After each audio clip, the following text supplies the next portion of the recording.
Hi, my name is Gabriel, and I am going over the process of cracking this password for the PDF file.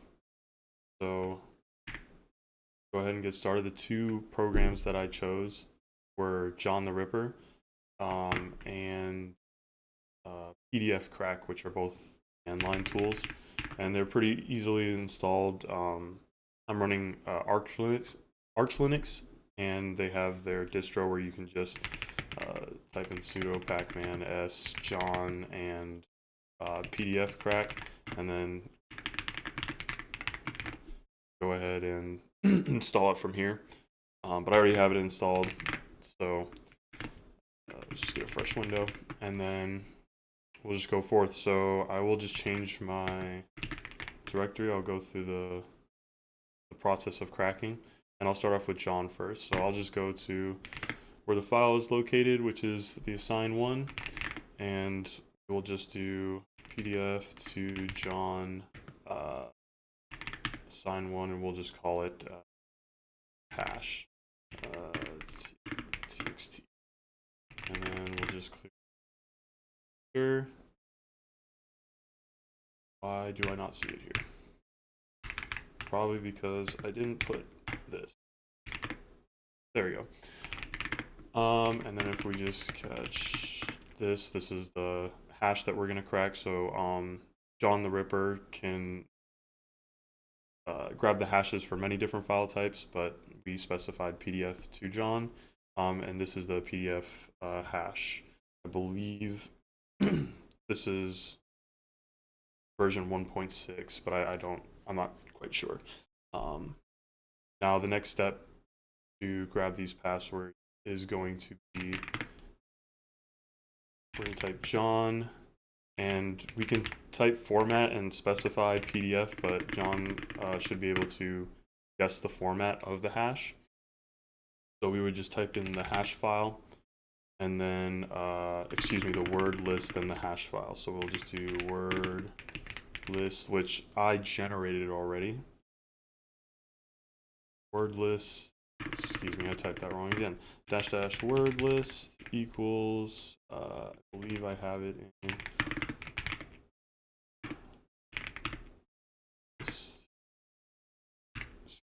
wrong button. ULNS. So I created let me go through that process really quick, but I used a program called Crunch that lets you create a password list, and I believe the command was crunch 1 to specify the character length, and then it was mixed. I just used mixed alphanumeric in order to create the password list.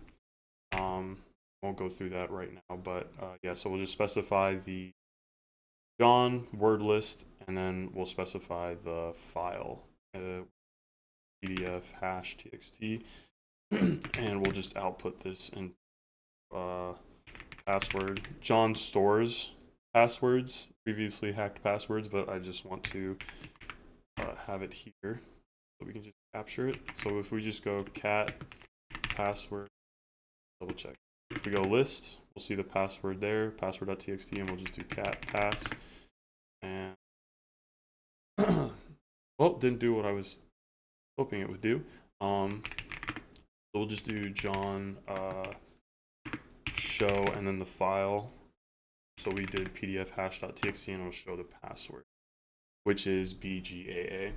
So if we go ahead and this to Firefox,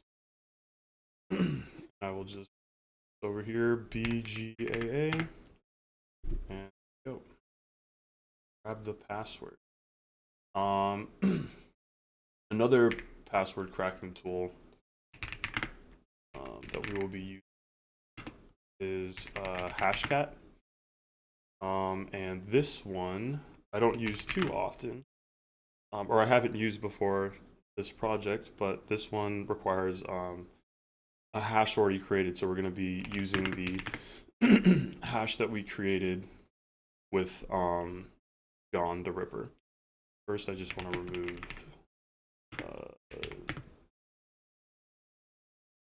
that's it. But hashcat. Oh, I'm sorry, we're not using hashcat. We are using PDFCrack. That's right. PDFCrack is rather simple. We'll use